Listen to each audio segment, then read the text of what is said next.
एक नवरात्रे में जो पंचमी तिथि होती है, नवरात्रे की जो पंचमी तिथि है,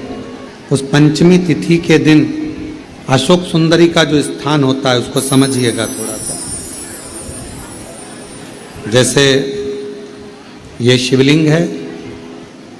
और ये जलाधारी है भगवान शंकर की। ये शिवलिंग, ये जलाधारी, और जलाधारी में जो जल बहता है उसमें बीच में जो मोटी सी लाइन रहती है वो अशोक सुंदरी होती है। जैसे कई बेटे हैं, बेटियां हैं, कोई व्यक्ति व्यापार चालू कर रहा है, कोई व्यक्ति अपना नया भवन निर्माण कर रहा है, नए भवन में जा रहा है, या कुछ अच्छी दुकान खोलना चाह रहा है,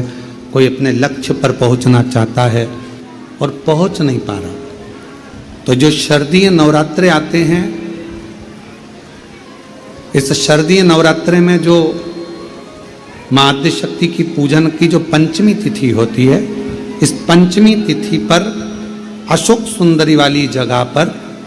जो अशोक सुंदरी का स्थान है, वहां पर लाल पुष्प एक समर्पित करें। जो जलाधारी है, मां पार्वती, जगत जननी, जगदम्बा, अम्बा, भवानी मैया, दुर्गा का हस्त कमल, इस पर 7 जगह पर कहीं पर भी लाल चंदन की बिंदी 7 स्थान पर कहीं पर भी रख दी, और 1 लोटा जल शिव जी को पंचमी के दिन, नवरात्रे की, शारदीय नवरात्रे की पंचमी के दिन कामना करते हुए उत्तर की ओर मुख कर कर, अर्थात यहाँ बैठते हुए शिव जी पर जल चढ़ाना प्रारंभ करें और अपने मन की कामना कहकर बाबा के पास में जो लाल पुष्प समर्पित करा है, उस पुष्प को अशोक सुंदरी वाली जगह से वापिस लेकर आ जाए। जिस लक्ष्य को आप पाना चाहते हो, अच्छी पढ़ाई कर रहे हो, खूब अध्ययन कर रहे हो, खूब मेहनत कर रहे हो, खूब पढ़ो, कोई दुकान खोल रहे हो, व्यापार चालू कर रहे हो, कोई नया कार्य चालू कर रहे हो, उस पुष्प को अपने स्पर्श कर कर या उस पुष्प का दर्शन कर कर आप एक बार जाकर देखो, आपको उस मंजिल तक मां आद्य शक्ति, दुर्गा भवानी, शिव पहुंचा कर शंकर भाई। और एक निवेदन करूं आप लोगों से कि बन सके